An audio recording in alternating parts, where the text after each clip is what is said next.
नमो नमः सर्वेभ्यः। स्वागत है आप सभी का हमारे YouTube channel Sanskrit with Divya में।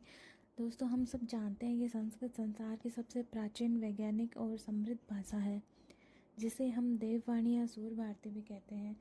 क्या आप जानते हैं कि खुद संस्कृत शब्द का जन्म कैसे हुआ है? व्याकरण के नियमों के अनुसार संस्कृत शब्द के बीच में से कहाँ से आता है और मैं की बिंदी कैसे बनती है। तो चलिए जानते हैं संस्कृत शब्द की उत्पत्ति कैसे हुई। संस्कृत संस्कृत संसार की सबसे प्राचीन और समृद्ध भाषा है। इसे देववाणी, देवताओं की भाषा, सूर भारती भी कहा जाता है। संस्कृत शब्द का अर्थ परिमार्जित, परिष्कृत या शुद्ध होता है। संस्कृत शब्द की उत्पत्ति संस्कृत शम उपसर्ग डुक्रिय धातु कत प्रत्यय से बना है। सम में जो डुक्रिय धातु में जो डू की इत संज्ञा होती है वो आधिरिंगी टुडवस है। इस सूत्र से डू की इत संज्ञा हो जाती है।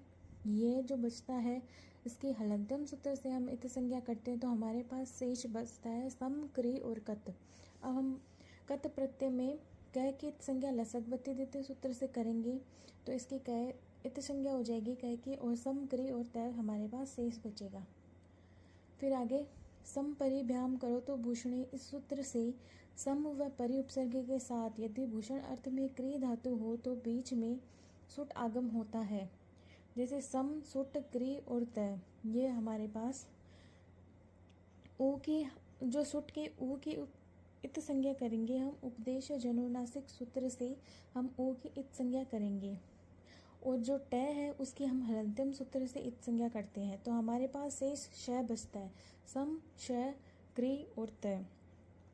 अब जो सम में मैं है उसको अनुस्वार के रूप में हम बदलेंगे तो मोनुस्वार जो सूत्र है संस्कृत का, उससे स के सम के जो मैं को हम अनुस्वार कर देंगे तो संस्कृत बना।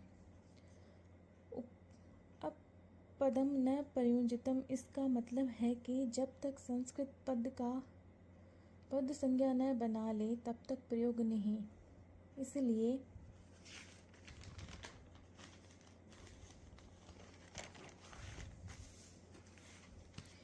हम इसे पहले पद संज्ञा के रूप में बनाएंगे। तो सुप्तिगंतम पदम एक सूत्र है जिससे पद संज्ञा होती है। फिर कृत धित समासाश्चय इस सूत्र से प्रातिपदिक संज्ञा करेंगे।